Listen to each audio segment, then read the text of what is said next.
तुलसी या संसार में भांति भांति के लोग सबसे हिल मिल चालिए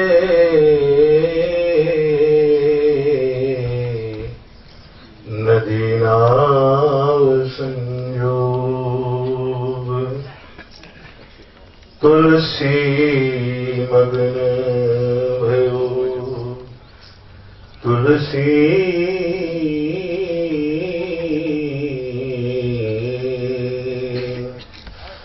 तुलसी मग्न भयो राम गुण गाई के तुलसी मग्न भयो राम गुण गाई के हरि के गुण गाई के प्रभु के गुण गाई के तुलसी मग्न भयो राम गुण गाई के राम गुण गाई के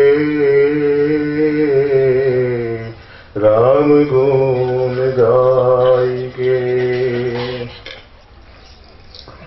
कोई चले हाथी घोड़ा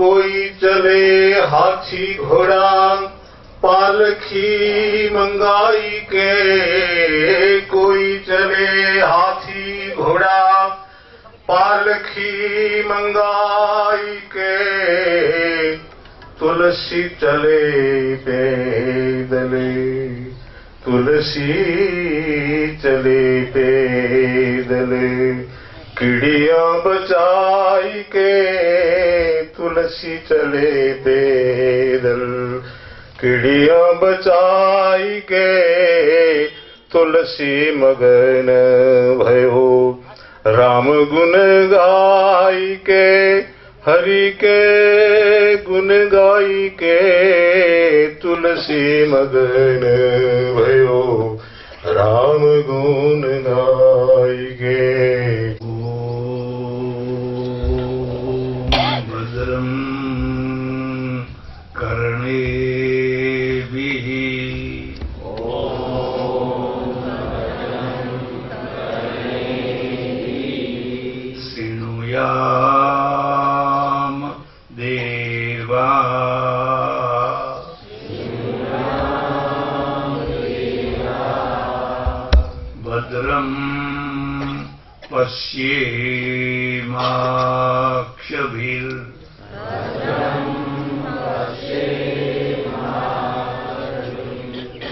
यजत्राः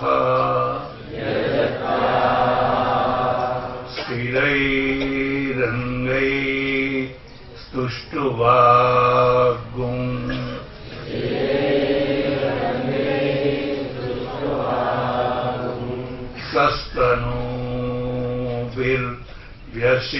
सस्तनूभिर्व्यसेमदे वहितं यदायुः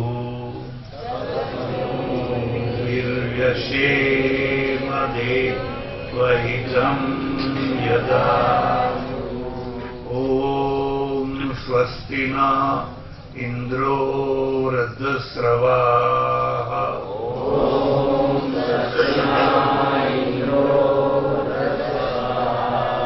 स्वस्ति नः पूषा विश्ववेदाः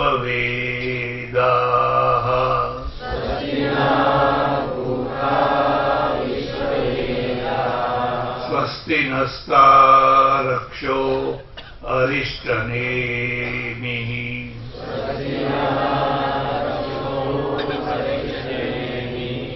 स्वस्ति नो बृहस्पतिर्दधातु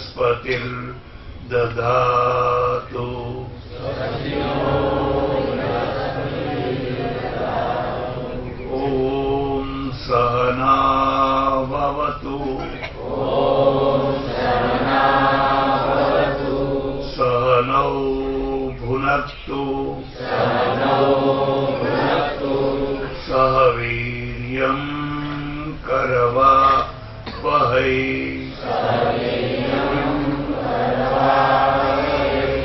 तेजस्विनावधीतमस्तु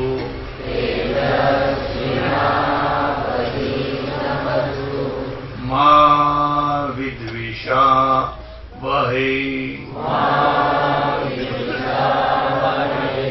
ॐ पूर्णमदः पूर्णमिदं पूर्णात् पूर्णमुदच्यते पूर्णस्य पूर्णमादाय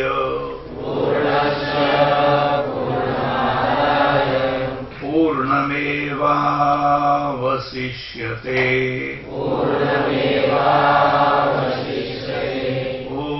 ॐ शान्तिः शान्तिः शान्तिः कृष्ण कन्हैया रामचंद्र भगवान उमापति पवन सुत हनुमान सनातन धर्म सद्गुरु नमः पार्वती पते हर हर महादेव हर।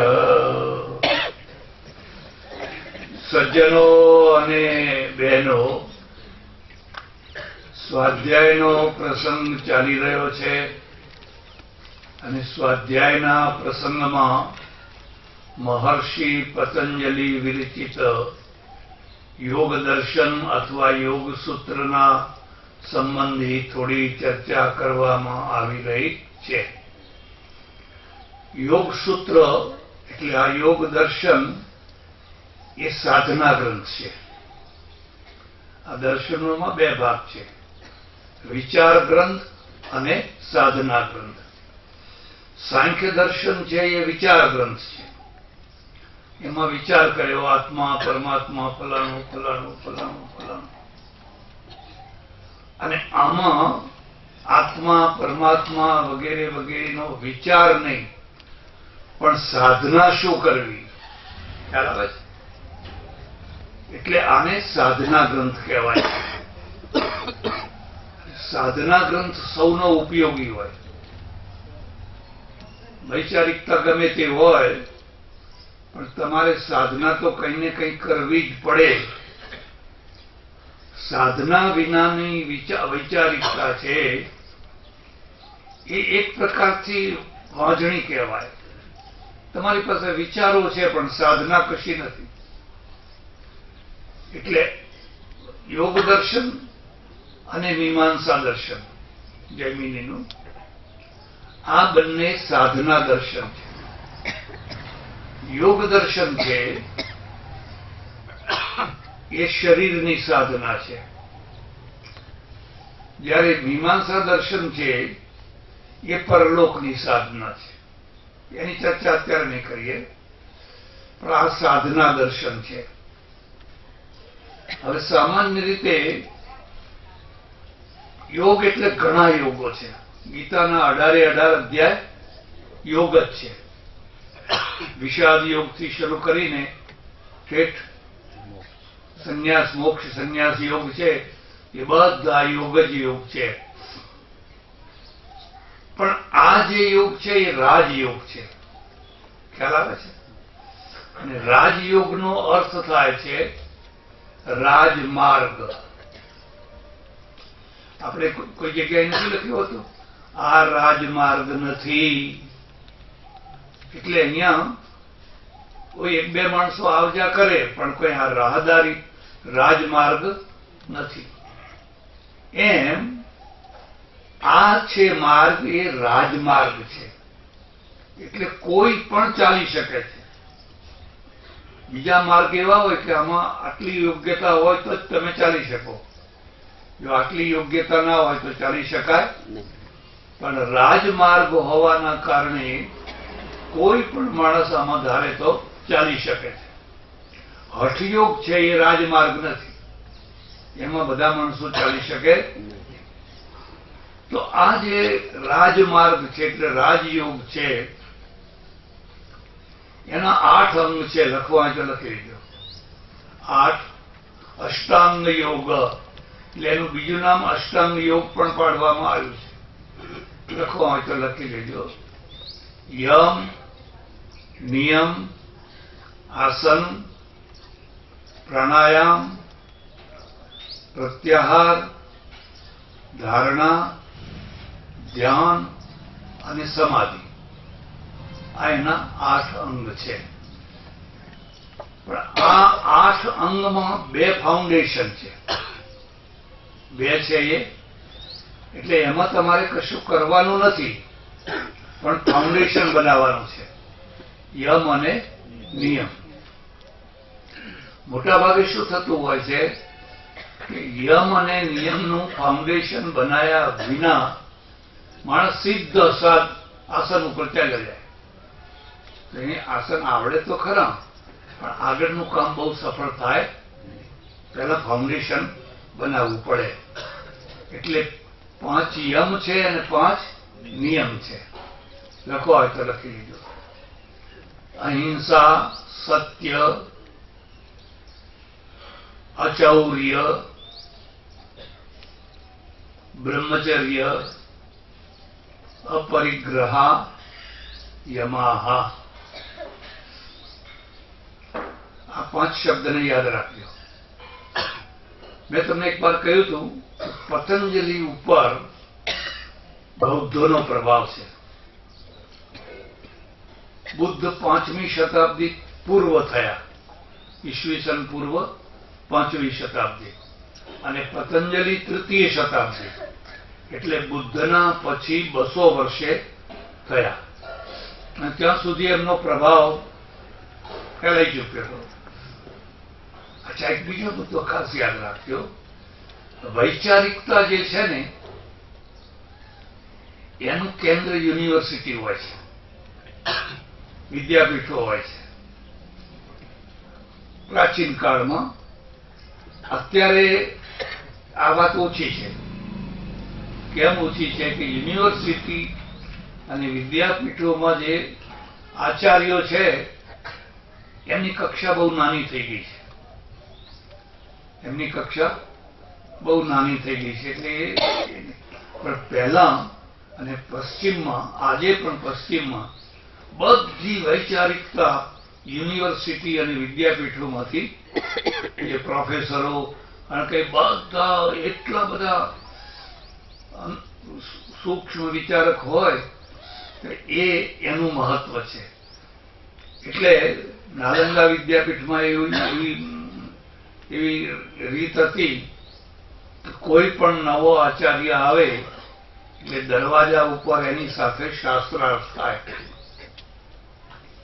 જે તે વિષયનો આચાર્ય હોય એ આચાર્યની સાથે એ વિષયના આચાર્યો શાસ્ત્રાર્થ કરે અને પછી એને પ્રવેશ આપે. આજકાલ આપણે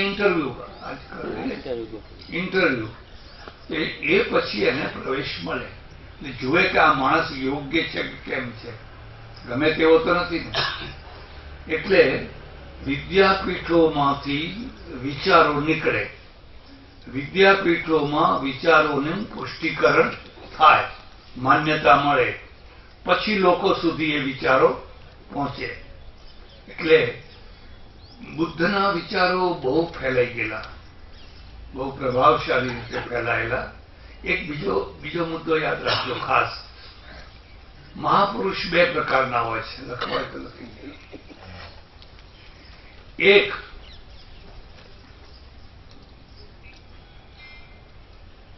શિષ્યોના દ્વારા મહાપુરુષ,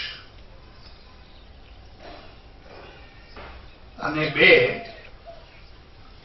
શિષ્યો વિના મહાપુરુષ.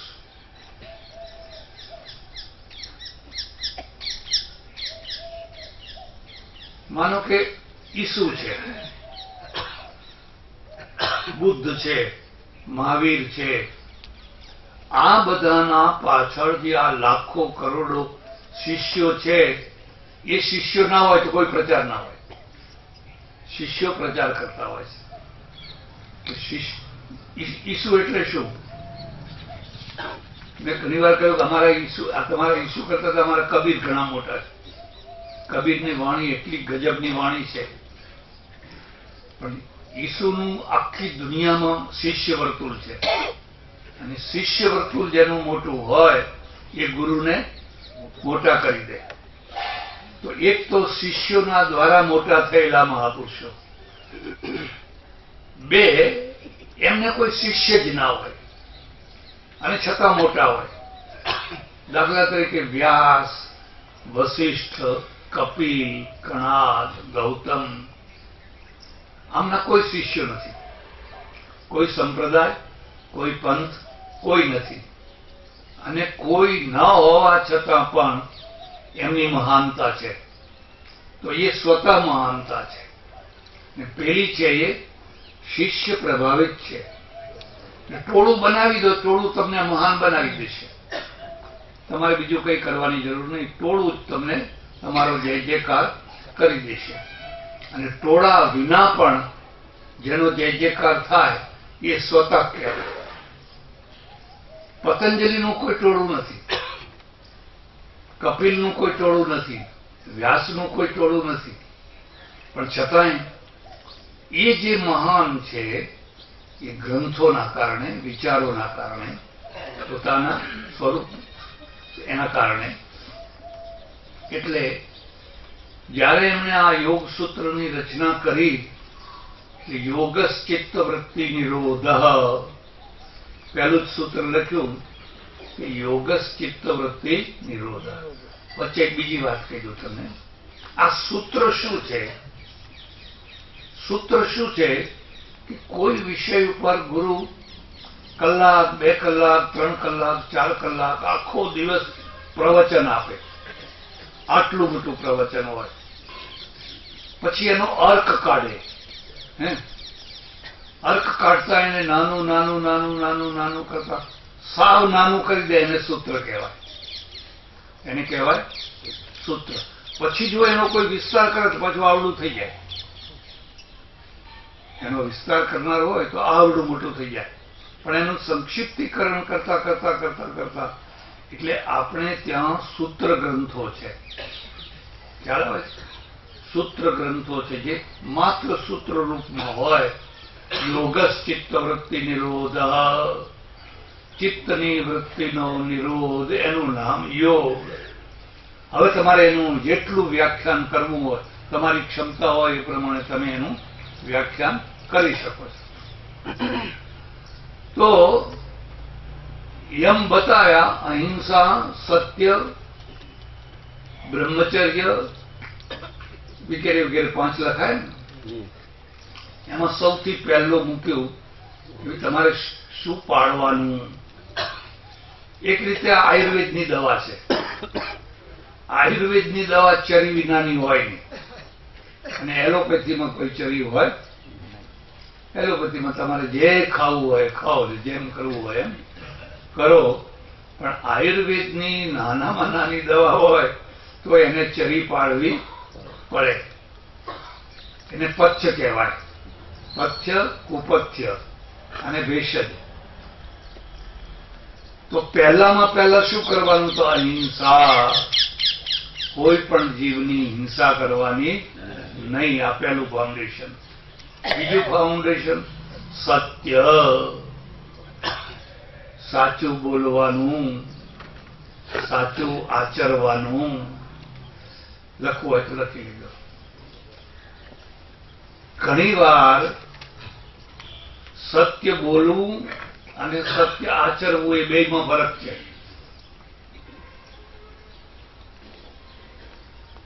અમારે ત્યાં કેટલી પ્રકારના વાક્યો છે.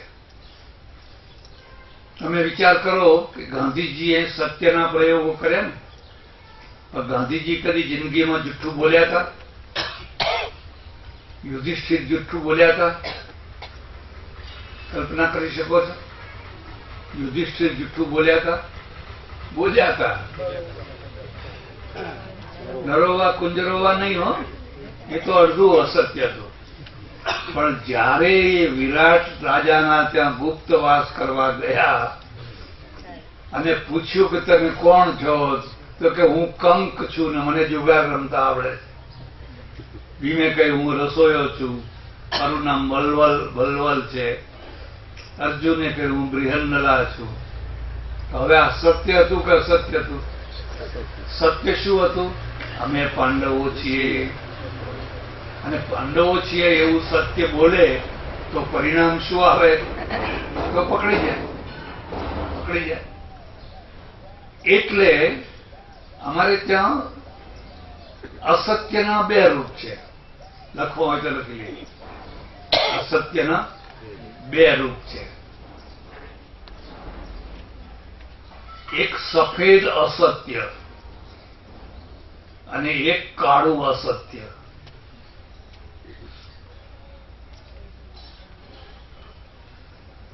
તમે કોઈને ઠગવા માટે જુઠ્ઠું બોલો છો, એ કાળું અસત્ય છે. ખ્યાલ આવે છે? માનો કે તમે વેપારી છો અને કોઈ ગ્રાહક આવ્યું, તમે કહો ભાઈ આ કપડું તો 25 રૂપિયા તો અમને ઘરમાં નથી પડ્યું. હવે પડ્યું હોય 10 રૂપિયા, પણ તમે કહો છો 25 રૂપિયા તો અમને ઘરમાં પડ્યું એટલે પોસાતું નથી. તો હવે આ અસત્ય છે. એ કેવું છે? કાળું અસત્ય. વેપાર કરવો હોય પરદેશમાં જુઠ્ઠું ના બોલાયો. પરદેશની આ એક બહુ મોટી ખાસિયત છે.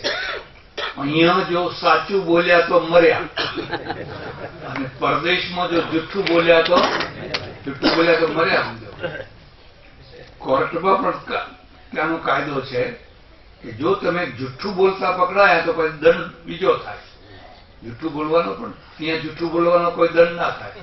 તમને છૂટ છે જુઠ્ઠું બોલવાનું. એટલે આ કાળું અસત્ય છે. પણ કોઈનાથી બચવા માટે, છેતરાતા બચવા માટે તમે અસત્ય બોલો છો, એ સફેદ અસત્ય. ઉદાહરણ આપો. માનો કે તમારા ઘરમાં આજે 25,000 રૂપિયા આવ્યા. કઈથી આવ્યા?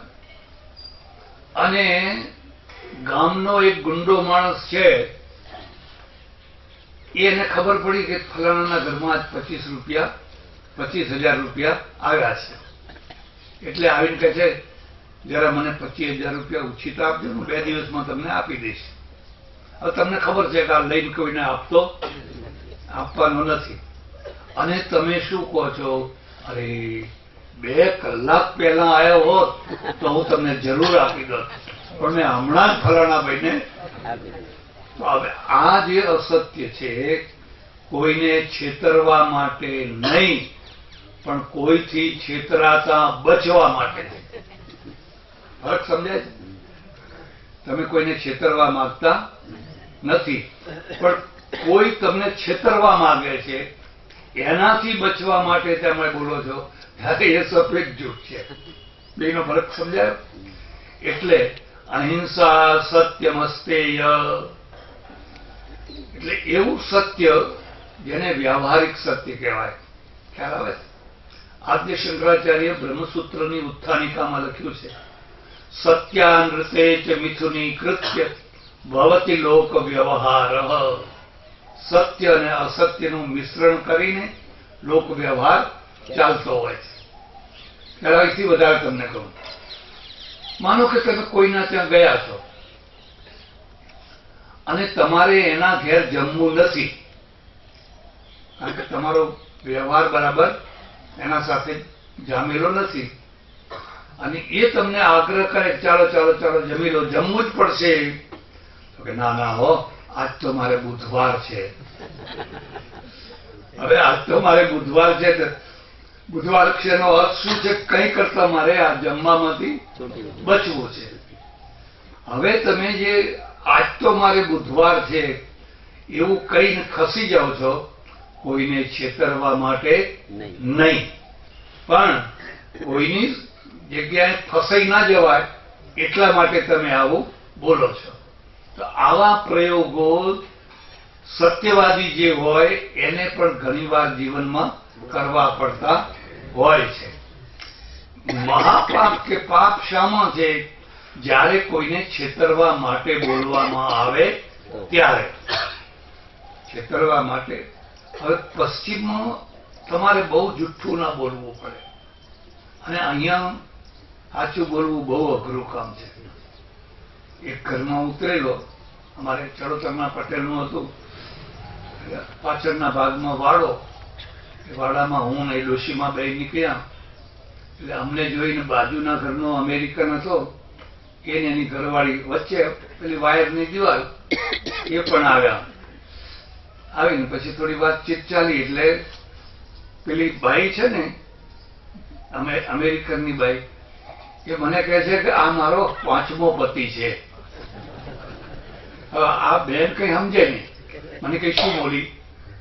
મેં કોઈ એમ બોલી કે આ મારો 5મો પતિ છે. અરે મુલી રાડ મર મર મર, શરમ આવે છે તને?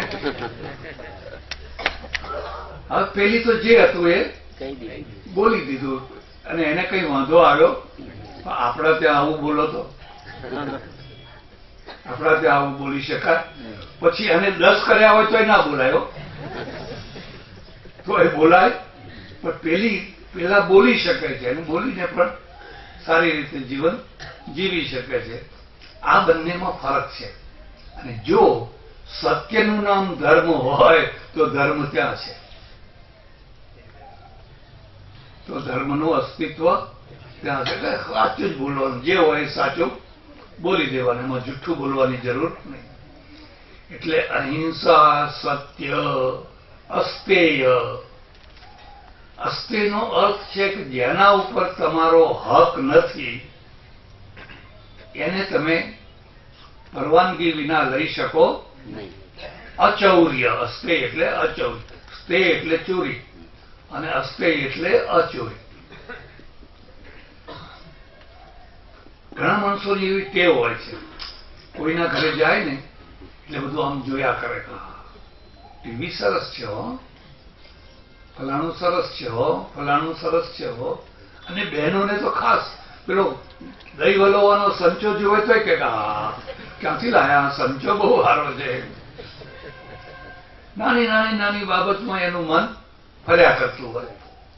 અને જ્યારે કોઈ વસ્તુના વખાણ કરે એટલે સમજવું કે એને લેવાની ઈચ્છા છે, એટલે વખાણ કરે છે.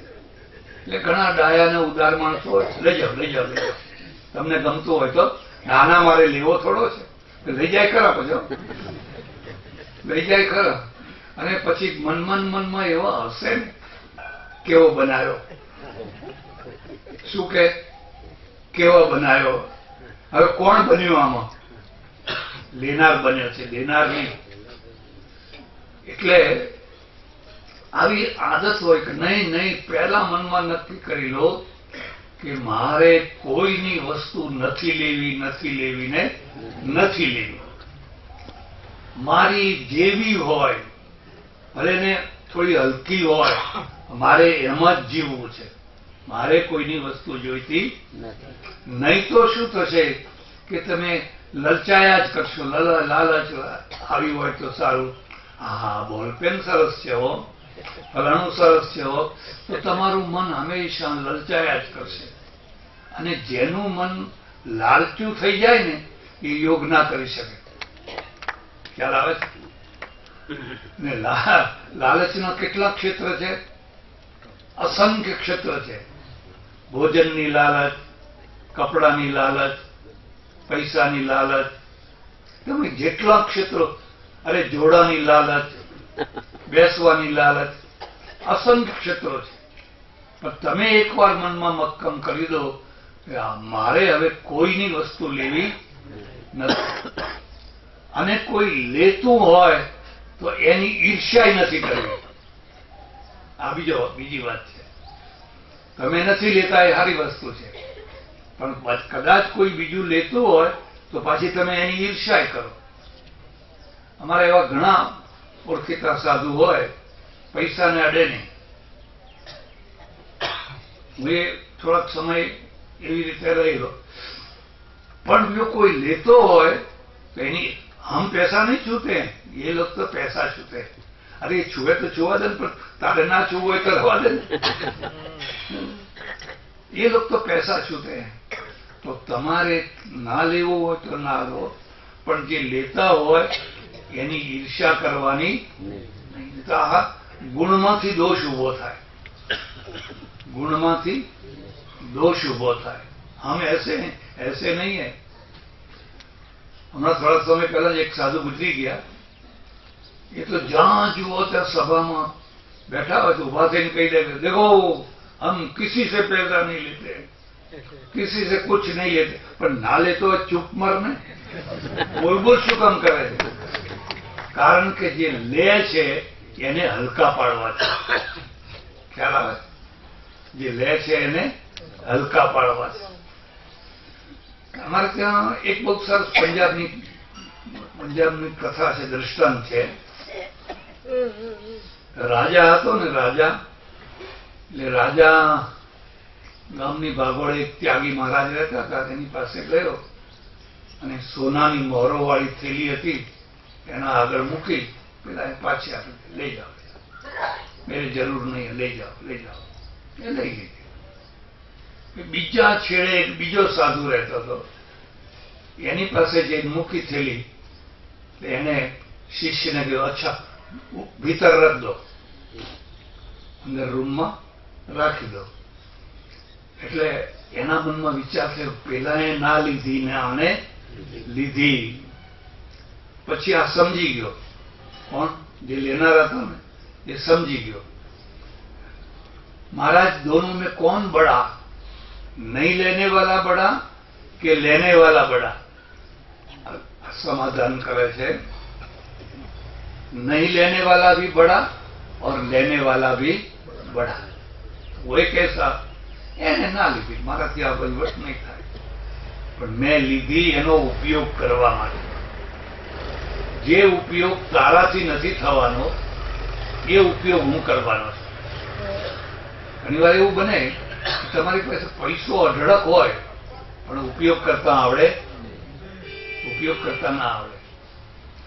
અમારે આશ્રમમાં અમે થોડા ધાબળા બાબડા લોકોને આપીએ શિયાળામાં, એટલે આવે બધા લઈ જાય શિયાળામાં.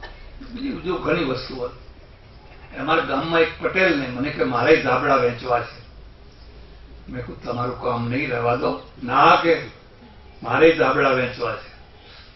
મને કે 25 મગાવી આપો. સારું, 25 મગાવી આપ્યા.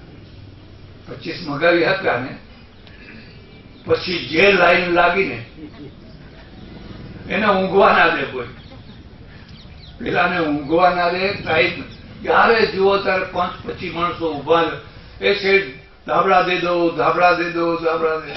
એમાં સાચા આવે ને ખોટા આવે, ઓઢનારા આવે ને વેચનારા, બધી જાતના. ત્રાસી ગયો મને કે ભાઈ સાહેબ મારે ધાબળા વેચવા નથી. મેં કહ્યું તને મેં પહેલા કહ્યું હતું આ કામ તારું, આ કામ તારું નથી. એ જે કરતા હોય એને કરવા દે. એટલે અસ્તેયનો અર્થ થાય છે તમારા મનમાં એક મોરલ આવી જાય, વગર હકનું મારે કંઈ પણ લેવું નથી. મુસલમાનોના ત્યાં એક શબ્દ છે હરામ, છે હરામ. હરામ જે હોય એ લેવાય જ નહીં, અને એને સ્વીકાર જ નહીં. એક બીજો શબ્દ છે મુફ્ત, ખ્યાલ આવે છે? અને એક ત્રીજો શબ્દ છે ભીખ. ભીખ સારી, હરામ ખોટું. ભીખ છે, ભિખારી આવીને તમારા આંગણે ઉભો રહે, કંઈક આપો કંઈક આપો, અને વધ્યું ઘટ્યું તમે આપો, એમાં એનું ગુજરાન કરે, એ ભીખ છે. ભિખારી છે પણ પાપી નથી. ખ્યાલ આવે છે? ભિખારી પણ કઈ પાપી નથી. હવે બીજો છે એ મફતનું ખાય છે. મફતનું ખાય છે એનો અર્થ એ છે કે જો એક મફત ક્યાં મળશે. આ તો સામાન્ય વાત કરું છું, કોઈ બંધ બેસતું ઓઢી ના લેતા, અને ઓઢી લો તો શું વાંધો છે. અમે કઈ વેવાઈ થવા તો આયા નથી. અરે દીકરી પછી આવશે, દીકરી પછી આવશે. આ ઘણા શિક્ષકો છે ને કે ટૂર ઉપર નીકળે, વેકેશન હોય ને, વિદ્યાર્થીઓને લઈને ટૂર ઉપર, પછી કરે કે ક્યાં મફત જમવાનું ક્યાં મળશે, મફત રહેવાનું ક્યાં મળશે, આ બધો પ્લાન ગોઠવે. અને જ્યાં જ્યાં મફત મળતું હોય ત્યાં ત્યાં ટૂર ગોઠવે. વિદ્યાર્થીઓ પાસેથી પૈસા લેવાના. એવા એક 2:30 વાગે, બપોરના 2:30 વાગે મારે ત્યાં આખી બસ લઈને આવ્યા. એટલે મને જરાક ખોટું લાગ્યું. પછી છોકરાઓને પૂછ્યું, મેં કહ્યું 2:30 વાગ્યા તમે જમ્યા? કોઈ છોકરું બોલ્યું નહીં, ચૂપ રહ્યા. 2-3 વાર આગ્રહ કરીને પૂછ્યું તમે જમ્યા? એટલે એક છોકરાએ કહ્યું ના, સવારે થોડો નાસ્તો કર્યો હતો. અને પછી મારો પિત્તો ગયો. મારો પિત્તો જાય છે, હું તમને કહી દઉં. પછી પેલા શિક્ષકોને કહ્યું આ 10-10 વર્ષના 12-12 વર્ષના છોકરા સવારના ભૂખ્યા છે, તમે ટૂર લઈને નીકળ્યા છો, તમારે અહીંયા આવવું હતું તો મને પહેલા ફોન કર્યો હોત તો હું હમણાં માટે કંઈક રસોઈ કરી રાખી હોત, કઈ ને તો ખીચડી કરી રાખી હોત. તમે ટૂર લઈને નીકળી જાઓ, આ ભૂખ્યા ભૂખ્યા છોકરા ફેરવો છો. ખકડાયો બરાબર. એને બહુ ખોટું લાગ્યું. મને કે છોકરા વચ્ચે તમે અમને ખકડાયા તો કોના વચ્ચે ખકડાવો? હવે આ શું છે? મફતખોર છે. આ છે મફત. એની આદત પડી ગઈ છે. એ પહેલેથી જ ગાંઠ વાળીને નીકળ્યો છે કે આપણે જ્યાં મફત મળતું હોય ત્યાં પેસી જાઓ, જ્યાં મફત મળતું હોય ત્યાં. પણ એક વાર મનમાં નક્કી કરી લો મારે મફતનું નહીં જ જોઈએ. તમે જોજો તમારું મોરલ બહુ ઊંચું થઈ જશે અને તમારું વ્યક્તિત્વ પણ મોટું થઈ. નુકસાન નહીં થાય, ફાયદો જ ફાયદો થશે. પણ એક વાર જો ટેવ પડી ગઈ, હેડો ને મફતનું મળે છે ને, મફતનું મળે છે ને. હમણાં એક પુસ્તક કોઈ મફત વેચવાની થાય ને બધા લેવો. મારી બેનની લાવજો, મારા ભાઈની લાવજો, લાય વાંચે નહીં પાછળ. પણ 5 રૂપિયા કિંમત રાખો કે ના ના ના નહીં. કેમ? આપણને આદત પડી ગઈ છે. આ તો હજુ તોય ઠીક છે, પણ એક હરામનું છે. એના ઉપર એક પાછું હરામનું છે. હરામનો અર્થ શું થાય છે? સામેનો માણસ કકડે છે, તમને આપે છે પણ રાજી ખુશીથી આપતો એનું મન તો કકડી રહ્યું છે. માનો કે તમે કોઈ ઓફિસમાં ગયા અને તમારી પાસેથી લાંચ માગી, બહુ મોટી લાંચ માગી કઈ કામ પ્રમાણે, તો તમે આપો છો પણ તમારું મન કઈ રાજી રહેતું, કકરાટ કરે છે. જો ને કેવો અને કઈ. હવે એ જે કકરાટ છે અને પેલો જે લે છે એ હરામનું લે છે. ખ્યાલ આવે છે? એ લે છે એ હરામનું લે છે. અને યોગ કરવો હોય કે જીવનનું ઘડતર કરવું હોય તો કદાચ ભીખ માગવી હોય તો માગવી, અને મફતનું ખાવું હોય તો ખાવું, પણ હરામનું તો ના ખવાય, ના ખવાય ને ના જ ખવાય. અમે ઇઝરાયલ ગયેલા, બધા ખેડૂતો હતા, ખેડૂતોની ટૂર હતી. મારે તો ઘણા કડવા અનુભવ થયા. અમે કોઈ જગ્યાએ બસ લઈને જઈએ અને મોટું ખેતર હોય ત્યાં બધા ઉતરી પડે અને છોડવાઓ તોડવા માંડે. મેં કહ્યું જો પાંદડાને અડવાનું નહીં. એક જગ્યાએ ગયેલા તો સંતરા આવડા મોટા મોટા એટલા બધા સંતરા.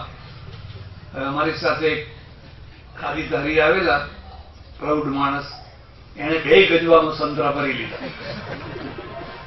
બંને ગજવામાં ના કહેવા છતાંય બધા ભરી ગયા. અને કોણ જુએ છે, કોને ખબર છે. થયું એવું કે ભીલમાં દબાયા તો પેલા સંતરાનો કલર બધા જપામાં સંતરા પાકી ગયેલા અને એકબીજાની ભીસમાં, એટલે બધા જોયે કાકા કાકા તમારા શું થયું, આ શું થયું. કેટલી ફજેતી થાય. પણ તમે મનમાં નક્કી કર્યું હોય કે મારાથી આ લેવાય અને હું નહીં લઉં, તો તમે નાના ના થાવ પણ ઉલટા મોટા થઈ જાઓ. માત્ર ટેવની જ જરૂર છે. એક વાર તમે માનસિક રીતે ટેવ પાડી દો કે ગમે તે હોય પણ મારો હક નથી તો હું નહીં લઉં ને નહીં જ લઉં, તો તમારું વ્યક્તિત્વ આપોઆપ મોટું. બ્રહ્મચર્ય પરિગ્રહ યમાહ. ચોથું છે બ્રહ્મચર્ય એટલે સંયમ છે. અને સંયમ આમાં જરૂરી છે, કારણ કે ભોગ વિલાસ અને યોગ બે એક સાથે થઈ શકે.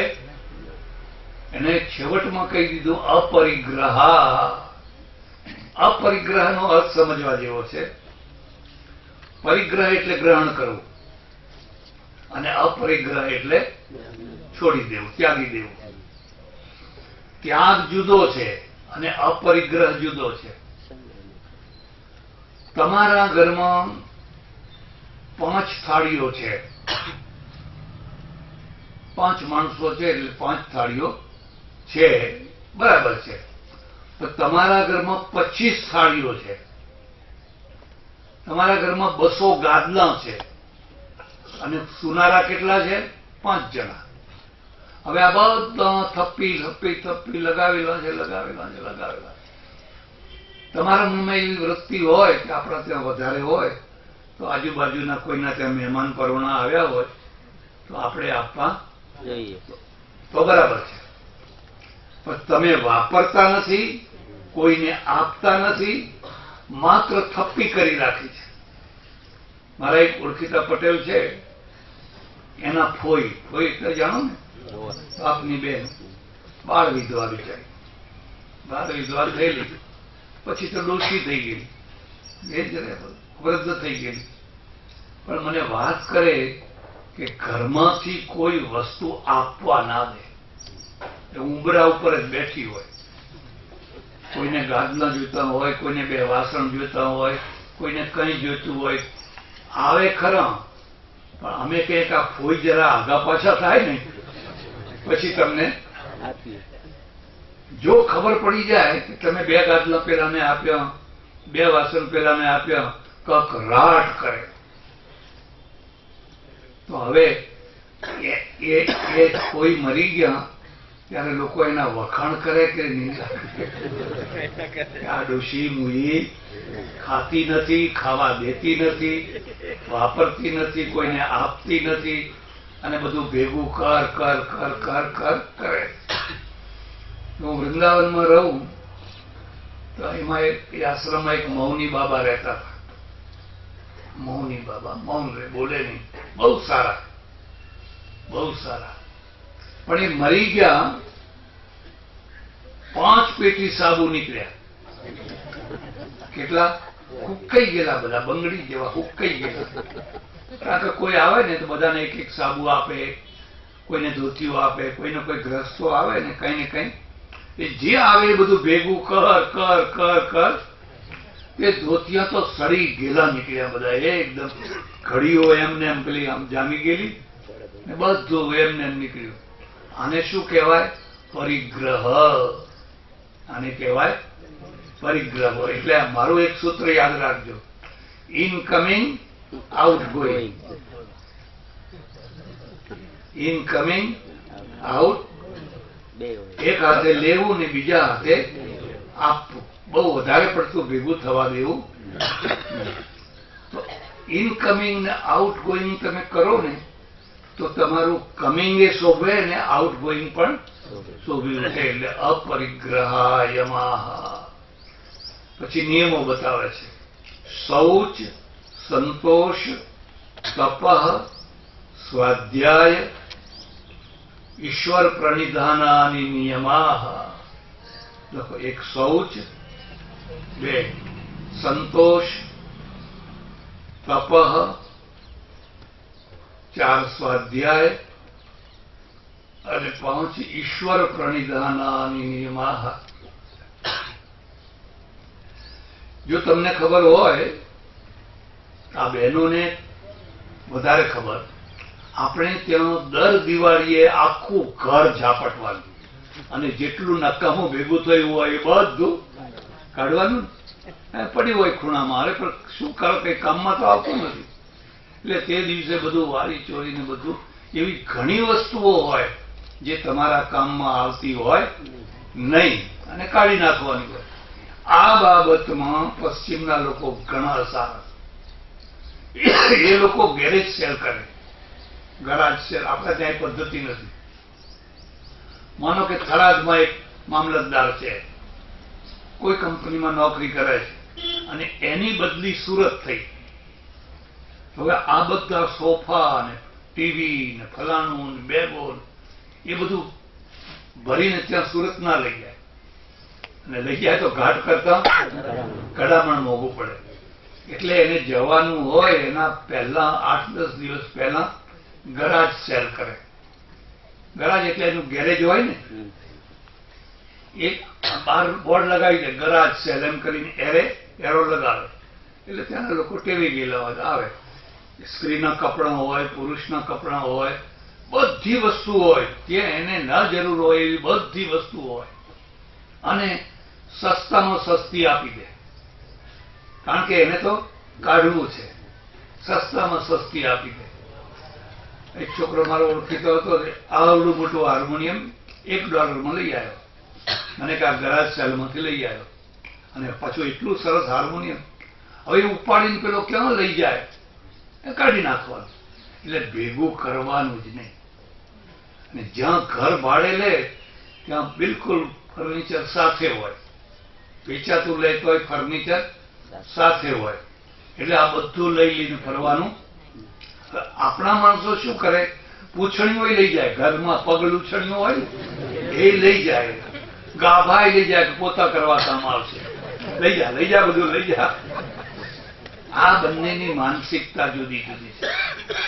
પેલા જાય તો નોકર ચાકરોને પેલા કપરકાબી આપતા જાય, ફરાણું આપતા જાય, ફરાણું લઈ જાઓ રાજી થાય. પછી $50-200 વસ્તુ હોય પણ આપતા જાય.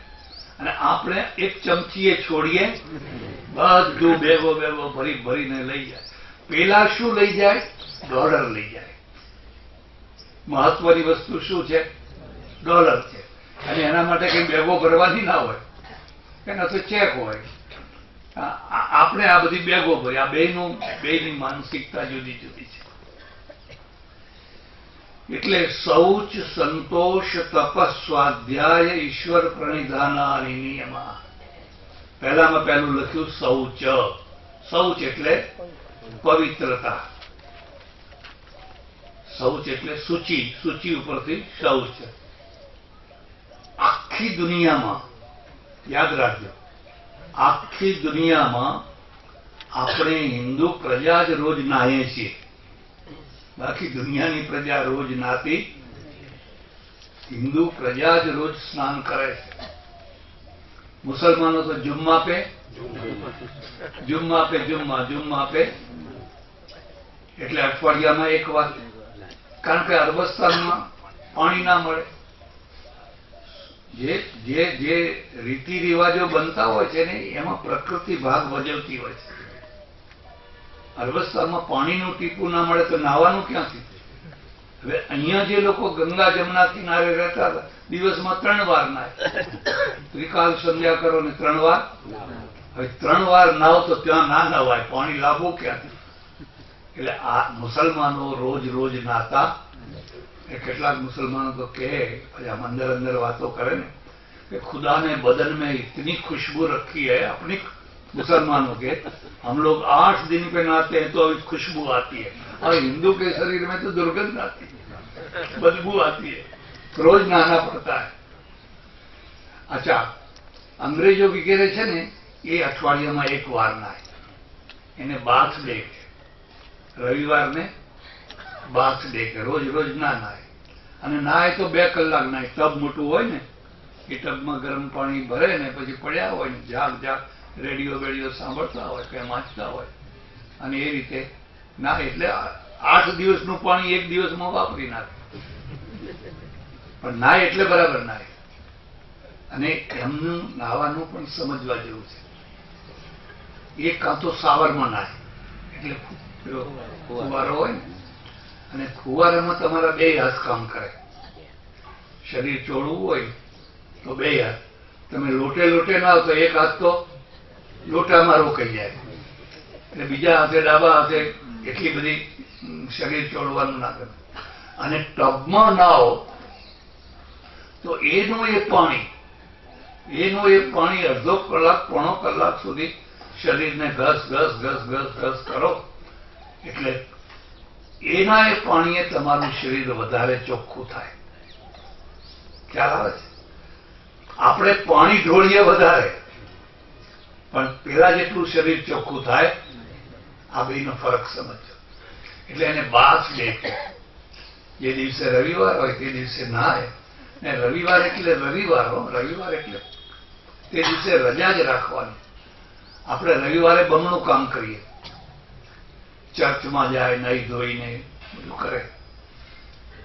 એટલે આખી દુનિયાની પ્રજા આપણી માફક રોજ રોજ નાતી નથી. પશ્ચિમના કેટલાક લોકો તો એટલા ગંધાતા હોય, તમને નવાઈ લાગશે.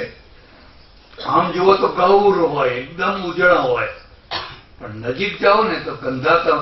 એ લોકો સ્પ્રે રાખે, બગલમાં ચાટે, અહીં ચાટે, કારણ કે કેટલા દિવસથી નાયા ના હોય ને, એટલે સ્પ્રેનો ઉપયોગ બહુ કરે.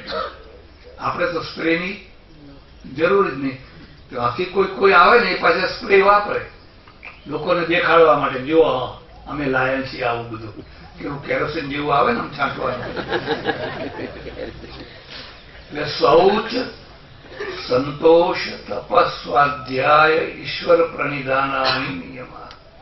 પણ આપણે શું કર્યું? અતિરેક કરી દીધો.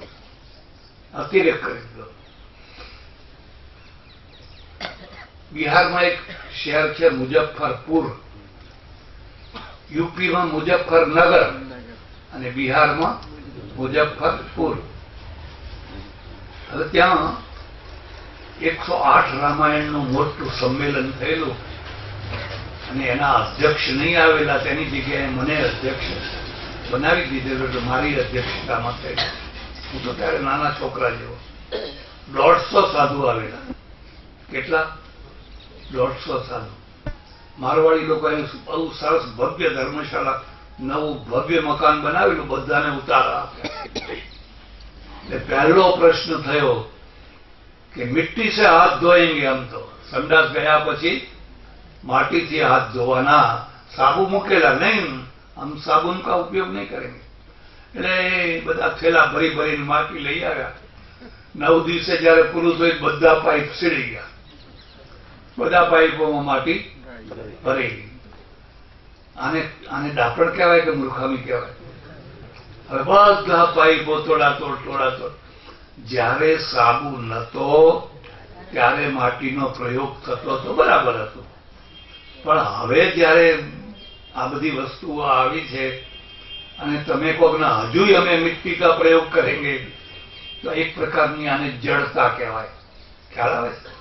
એને નિયમ જડતા કહેવાય. વિવેકાનંદે લખ્યું છે કે આંધ્રમાં એક જગ્યાએ ગયેલા એ, ત્યારે ત્યાં શાસ્ત્રાર્થ ચાલે 7 દિવસથી. સામસામા 2 પંડિતો 7 દિવસથી શાસ્ત્રાર્થ કરે. વિષય શું હતો? સંડાસ ગયા પછી માટીથી 3 વાર હાથ ધોવા કે 7 વાર ધોવા, આ વિષય હતો. એક પંડિતનું કહેવું હતું 3 વાર, ને બીજો કે નહીં 7 વાર. હવે એમાં 7 દિવસ બગાડ્યા. આને શું કહેવાય? અતિરેક એને કહેવાય. અને આટલું કર્યા પછી પણ એક ચોખ્ખા તો દેખાતા નથી. આટલું કર્યા પછી પણ એ ગંદાતા જ દેખાય છે. એટલે શૌચનો અર્થ થાય છે એવી સ્વચ્છતા જે તમે સૌના સાથે રહી શકો, સૌના સાથે બેસી શકો, ઉઠી શકો, અને કોઈનો અણગમો ના વરો. જો તમે અશૌચ રહેશો તો અણગમો વર્ષો, અને અણગમો વર્ષો તો લોકો તમારાથી દૂર રહેશે. કાશીમાં અમારા સાથે એક બ્રહ્મચારી ભણે, એ બિચારો 60 વર્ષનો,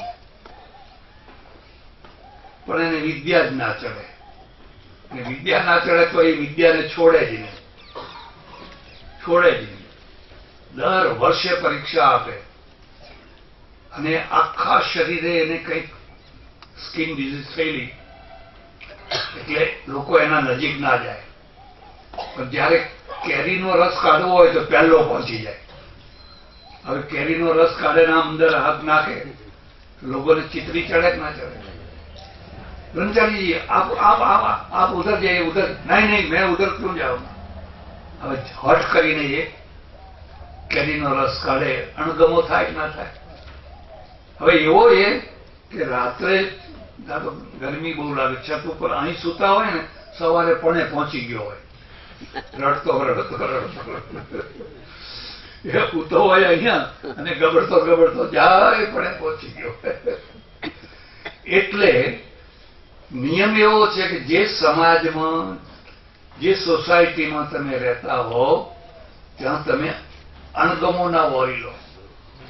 લોકોની સાથે એવી રીતે વર્તો કે જેથી તમારા પ્રત્યે કોઈને અણગમો તુચ્છકાર થાય. એટલે શૌચ,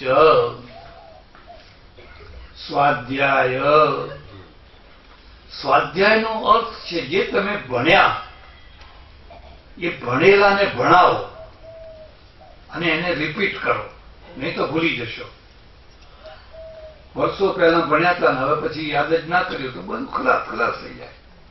એટલે જે શાસ્ત્રો તમે ભણ્યા હો એ શાસ્ત્રોનું ફરીને અધ્યયન કરો અને બીજાને અધ્યયન કરાવો. શૌચ, સંતોષ અને સંતોષ. સંતોષનો અર્થ થાય છે કે તમને તમારી મહેનતનું જે ફળ મળે એમાં સંતોષ કરવાનો. લખી લેજો, 2 રૂપ છે, સંતોષ અને તુષ્ટિ. તુષ્ટિ દોષ છે, સંતોષ ગુણ છે. તુષ્ટિ કોને કહેવાય? મહેનત કર્યા વિના, પ્રયત્ન કર્યા વિના તમે કહો કે તો જે નસીબમાં હશે એ મળશે, એ તુષ્ટિ. ના ખેતરમાં તમે ખેડ કરી, ના પાણી આપ્યું, ના ખાતર આપ્યું, ના બિયારણ બરાબર કર્યું, અને પછી કહો કે જે મારા વાલાને જે આપવું હશે એ જે છે એને તુષ્ટિ કહેવાય, અને એ દોષ છે. પણ તમે પૂરેપૂરી મહેનત કરી, ખેડ કરી, પાણી આપ્યું, ખાતર આપ્યું, બધું આપ્યું, અને પછી જે મળવાનું હતું એ મળ્યું, એમાં જે તૃપ્તિ રાખો એ સંતોષ છે. સંતોષ ગુણ છે, તુષ્ટિ છે એ દોષ છે. એટલે તમારી મહેનતનું તમને જે ફળ મળે, પૂરેપૂરી મહેનત કરવા પછી જે મળે એમાં તમે રાજી રહો, એનું નામ છે સંતોષ. મહેનત કર્યા વિના તમે રાજી રહો તો એ તુષ્ટિ છે. શૌચ, સંતોષ, તપ. તપને બહુ સુંદર વ્યાખ્યા કરી. આ જે યોગ સૂત્ર છે ને એના ઉપર વ્યાસ ભાષ્ય છે, એના પર વાચસ્પતિ મિશ્રની પછી તત્વ વૈશારદી પણ છે ટીકા. તો વ્યાસજીએ વ્યાખ્યા કરી છે, ધર્મ કાર્ય કરતા જે અગવડો ભોગવવી પડે એને હસતા હસતા ભોગવો તે તપ છે. ઉભા પગે રહેવું એ નહીં, ઉપવાસ કરવો એ નહીં, એને તપ નથી માને. પણ તમે જયારે કોઈ ધર્મ કાર્ય કરવા માગો એ વખતે તમને જે તકલીફ પડે એ કષ્ટોને હસતા હસતા ભોગવી લો, એનું નામ તપ કહેવાય. માનો તમારે એક હાઈસ્કૂલ બનાવવી છે અને તમે જવાબદારી લીધી કે હાઈસ્કૂલ આપણે બનાવવી છે. પાયો ખોદવાનો શરૂ કરો ત્યારથી જ માથાકૂટ શરૂ. આજ મજૂર નથી આવ્યા, આજ પાણી નથી આવ્યું, આજ કડીઓ નથી આવ્યો, આજે આમ દોડો, આજે સાહેબની મંજૂરી નથી આવી. હવે તમે જે તકલીફો ભોગવો છો એ તપસ્યા છે. ખ્યાલ આવે છે? એ છે તપસ્યા. હસતા હસતા ભોગવો તો, કંટાળીને નહીં. આ સકારાત્મક તપસ્યા છે. એની થોડા વધારે વિસ્તાર કરો. એટલે તમારી જે તપસ્યા છે એ લખી લો, ધર્મલક્ષી, રાષ્ટ્રલક્ષી, સમાજલક્ષી, માનવતાલક્ષી.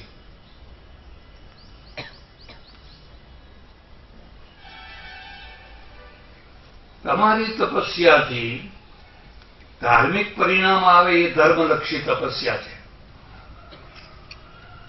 પણ તમારી તપસ્યાથી રાષ્ટ્રને પરિણામ મળે એ રાષ્ટ્રલક્ષી છે. તમે કલ્પના કરી શકો છો, વાસ્કો ડી ગામા રાષ્ટ્રીય તપસ્યા કરી. વાસ્કો ડી ગામા, કોલંબસ, એને જે 9 મહિના સુધી દરિયો ખેડ્યો, એમાંથી એનો દેશ થયો સમૃદ્ધ થયો ને. હવે આને ના ખેડી હોત ને ઘરે બેઠા બેઠા મજા કરી હોત તો 9 મહિનામાં તો એને કેટલું દુઃખ પડેલું. એ રાષ્ટ્રલક્ષી સમસ્યા. એમ આઝાદીની લડતમાં જે લોકોએ ઝુકાવ્યું, જેલમાં ગયા, કે એ રાષ્ટ્રલક્ષી સમસ્યા છે. એમ તમારા સમાજમાં કુરિવાજો હતા અને કુરિવાજોની સામે જે લોકો ઝઝૂમ્યા, કુરિવાજોને દૂર, એ સમાજલક્ષી તપસ્યા છે. એમ અહીંયા કોઈ હોસ્પિટલ ઊભું કર્યું, એ માનવતાલક્ષી સમાજ. એટલે તપસ્યા છે એ તપસ્યા વાંજણી ના હોવી જોઈએ. તમે 8 દિવસ કશું ખાધું જ નહીં, લહારું કર્યું, એથી મળ્યું શું? કોને શું મળ્યું? એ વાંજણી તપસ્યા. પરલોકમાં મળશે એમ કે, પણ આ લોકમાં શું મળ્યું? એટલે તપસ્વાધ્યાય ઈશ્વર પ્રણિધાનાની નિયમા.